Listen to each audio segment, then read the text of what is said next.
Salut tout le monde, parlons peu, parlons bien, parlons lutin.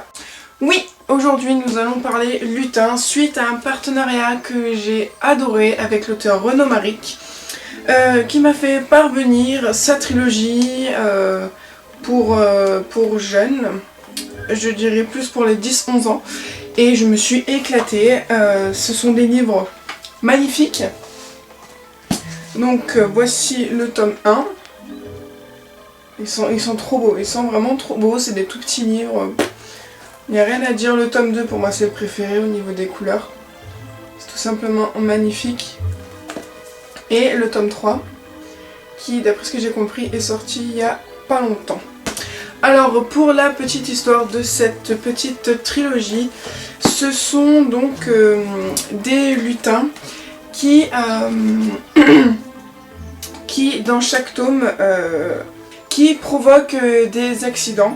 Par exemple ici nous avons le tome 1, c'est le Pizza Raptor, c'est l'histoire d'un lutin qui va agresser entre guillemets tous les livreurs de pizza pour manger des pizzas.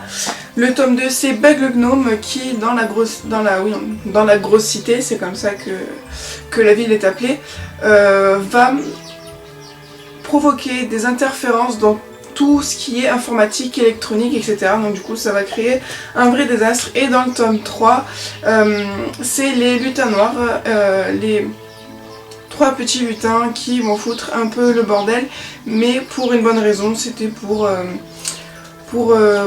sauver un des leurs, et je vous en dirai pas plus. Pour moi cette trilogie est tout simplement fabuleuse. C'est la première fois que je lis des livres au sujet des lutins, et je suis vraiment super heureuse que ce soit avec cette trilogie toute mignonne, et puis l'écriture de l'auteur est tout simplement extra. Comme vous l'avez vu là dans les 2 derniers tomes, il y a plein de post-it orange parce que c'est les moments où c'était extra quoi. Il y a un humour fabuleux à l'intérieur, et du coup je vous citerai quelques passages hein, parce que si je vous cite tout, on n'est pas dans la... Vous m'avez compris. Alors pour le premier tome qui faisait à 100 pages, à toute la... Ah non, 126 pages. Autant pour moi, il faisait 126 pages. Je me suis même pas rendu compte qu'il était si long, on va dire ça comme ça.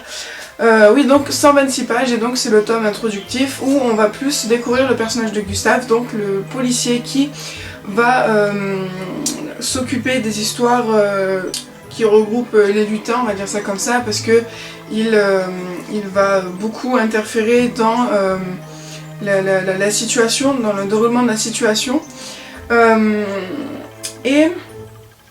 Et donc voilà, donc on va un peu plus en savoir sur lui.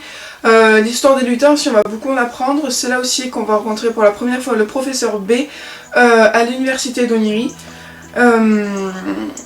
Et du coup j'ai beaucoup aimé. Alors déjà il faut savoir que c'est écrit très gros, bon après c'est normal, c'est des romans jeunesse, hein. C'est écrit assez gros, il y a des grosses marges, il y a parfois des grosses illustrations qui prennent toute une page. Les chapitres sont très courts, et il faut dire que les illustrations, moi j'aime beaucoup. Voilà, j'aime beaucoup, c'est fait main, enfin ça se voit, enfin voilà, bref. Ne nous étalons pas. Donc voilà, moi j'ai bien aimé ce premier tome, bien que ce ne soit pas mon préféré des 3. Vu que mon préféré il s'agit du tome 2. Je ne sais pas pour quelle raison, mais c'est mon préféré parce que j'ai adoré le sujet. J'ai adoré la fin, j'ai adoré le lutin Bug le Gnome, parce qu'il y avait plein de petites références tout à fait sympathiques, et j'en ai relevé pas mal quand même. Et puis c'est tout simplement excellent. J'ai adoré ce tome. Donc voilà, et puis enfin pour finir la trilogie, donc c'était les lutins noirs. J'ai bien aimé ce tome, hein. On peut voir qu'il est beaucoup plus gros que les 2 premiers. Il a quoi, il a 20 pages de plus, mais bon ça se sent même pas à la lecture. Voilà, en une heure vous avez fini de le lire, tellement ça se lit vite, et tellement vous êtes accroché et que vous êtes dedans. Ce tome 3 est la continuité du tome 2, vous savez de quoi je parle si vous avez lu la fin du tome 2, et si vous ne savez pas, allez les lire. Donc voilà, j'ai adoré. Là aussi j'ai mis plein de petits post-it parce qu'il y a des passages qui m'ont tout simplement fait sourire et éclater de rire parfois. Et du coup voilà, donc ça c'est pour les histoires. Maintenant je vais vous parler un peu plus de l'écriture et de ce qu'il y a tout autour. Donc parlons d'abord de l'écriture. Il faut savoir que dans tous les tomes, l'auteur est très présent, très présent, à l'aide de petites notes à la fin des pages où il a voulu mettre des notes, hein. Par exemple, il faut que je... voilà. Par exemple, si je prends le tome 3, mais dans le tome 1 et 2 c'est pareil. Par exemple, si il veut ajouter quelque chose, il est où le... voilà. Par exemple ici, on voit il a écrit psit, enfin pchit quoi. Et à la fin de la page, il nous parle comme s'il était en face de nous en fait. C'est vraiment... ça ajoute le côté proche avec le lecteur et je pense que ça c'est vraiment un point fort pour la lecture jeunesse. De vraiment être là à côté du lecteur sans être vraiment là, et je trouve ça vraiment important. Et voilà, et des fois il donne quelques petites indications ou alors de temps en temps il fait quelques points humoristiques et j'ai vraiment adoré parce que c'est un humour qui est accessible à tous, même si des fois il y a quelques références que peut-être les petits de 10 ans, 10-11 ans ne peuvent pas trop comprendre. Je pense à mon frère qui a 10 ans. Donc voilà, après c'est vraiment accessible à tous. Moi j'ai 17 ans et j'ai adoré cette série. Je pense que tout le monde peut adorer cette série, franchement c'est vraiment accessible par tout le monde. Il y a de l'humour qui touche tout le monde. Voilà, alors je sais pas vraiment si c'est vrai ou pas, mais à un moment donné dans le tome 3, il a fait interagir une certaine auteure. Je sais plus, voilà, puisqu'elle avait un nom à rallonge, Dorothy W. McCottingley, voilà, et c'est pareil, il a fait interagir à travers ces petites notes qui ont fait 3 pages en fait, voilà, donc là il y avait les petites notes de l'auteur, et voilà, ça durait tout le long en fait, et du coup c'est ce que j'ai aimé aussi, c'est que l'auteur prenait son temps pour nous expliquer des points qu'on était susceptible de ne pas comprendre. Ça c'était vraiment super important parce que des fois même moi j'étais un peu perdue en fait, et du coup grâce à ces petites notes je me suis rendu compte de plusieurs choses et j'ai compris plusieurs choses et j'ai mieux compris le fil de l'histoire. Et ce qui est bien aussi de faire ça, c'est que c'est comme si tous ces tomes en fait c'était lui qui les racontait de vive voix en fait, parce que grâce à ces petites notes, des fois il nous raconte ce qu'il fait en plein milieu du texte. Il nous dit oui bah écoutez je pars, je vais aux toilettes, enfin il ne le dit pas dans le livre mais c'est l'exemple, c'est un exemple, voilà, pendant qu'on lit il va nous interrompre pour nous dire qu'il fait ci, qu'il fait ça, ou pourquoi il a fait ça, comment il a fait ça, etc. Et moi j'ai adoré. Voilà, j'ai trouvé que ça rendait un peu plus proche le lecteur de son auteur, par le fait aussi qu'à chaque note, il nous appelle comme ça, cher lecteur, ou mon lecteur, ou petit lecteur. Voilà, c'est vraiment quelque chose d'important, voilà, de se sentir proche de l'auteur, surtout quand on est jeune, voilà, ça rajoute à la compréhension du texte, etc. Franchement, j'adore. Donc vous l'aurez compris, moi cette trilogie c'est un véritable coup de cœur et je remercie encore l'auteur de m'avoir permis de découvrir cette trilogie à travers son écriture loufoque, ces personnages énormissimes, notamment avec le personnage de Lolligot, et ça je m'en souviendrai parce que c'est énorme, parce qu'en fait donc Lolligot c'est une élève du professeur B, et à un moment donné, donc je crois que c'est dans le premier tome, Gustave est mené à aller voir le professeur B, et le professeur B, pour parler de Lolligot, et ben il lui donne un surnom et c'est LOL. Et du coup Gustave il pose une question du genre qui c'est ou quelque chose comme ça, et le professeur lui répond LOL.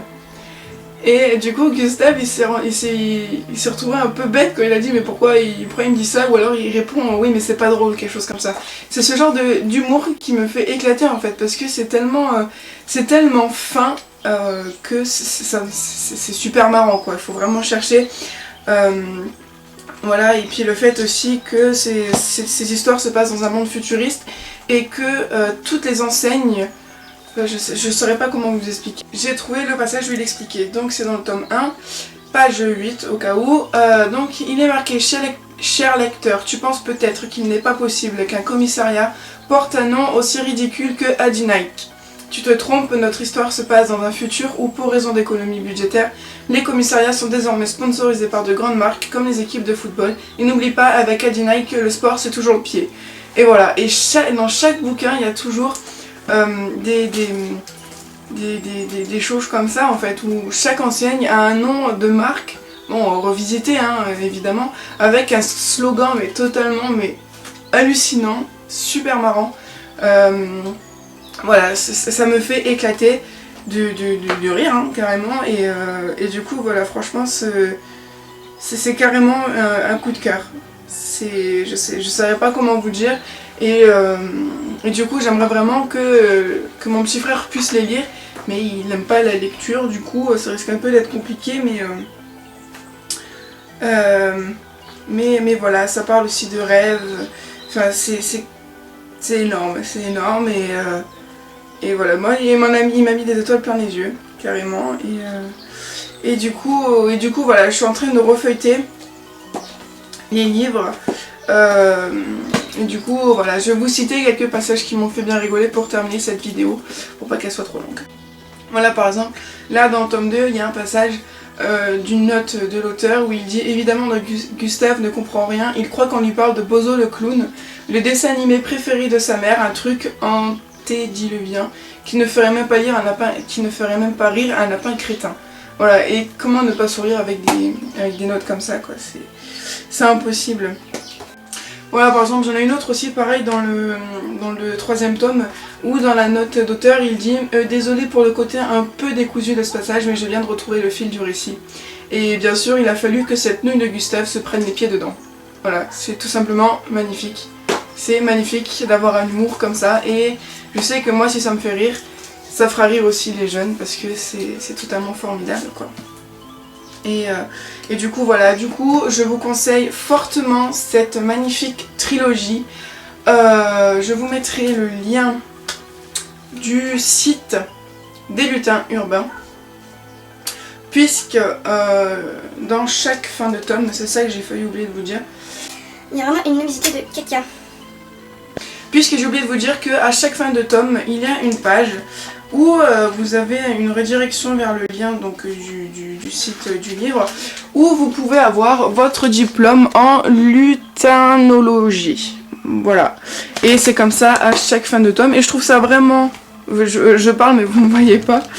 Je trouve ça vraiment ludique et super sympa d'avoir fait un petit côté interactif pour ces bouquins. Et du coup, moi, bien sûr, bien évidemment, je suis allée sur le site et j'ai rempli les trois questionnaires pour avoir mon bulletin de luthinologie pour les 3 tomes. Étant donné que ce sont des questions vraiment faciles et tout en humour. Donc voilà, je trouve ça vraiment formidable. Donc du coup, je vous le conseille fortement. Donc vous pouvez les retrouver sur la Fnac et en plus, il n'y a pas de frais de port. Donc il n'y a aucune raison pour que vous ne les lisiez pas. Voilà, donc je vous mettrai tous les liens nécessaires en barre d'infos. Je ferai notamment une critique écrite pour que ce soit un peu plus facile, enfin vu que là comme je dis d'habitude, là c'est tout ce qui me vient à l'esprit, et quand on écrit il y a des choses qui se rajoutent, etc. Du coup n'hésitez pas à aller en barre d'infos. Je ne sais pas quand est-ce qu'elle sera en ligne, mais elle le sera, vous ne vous inquiétez pas. Donc je vous fais de gros bisous et je vous dis à bientôt sur la chaîne pour de nouvelles vidéos.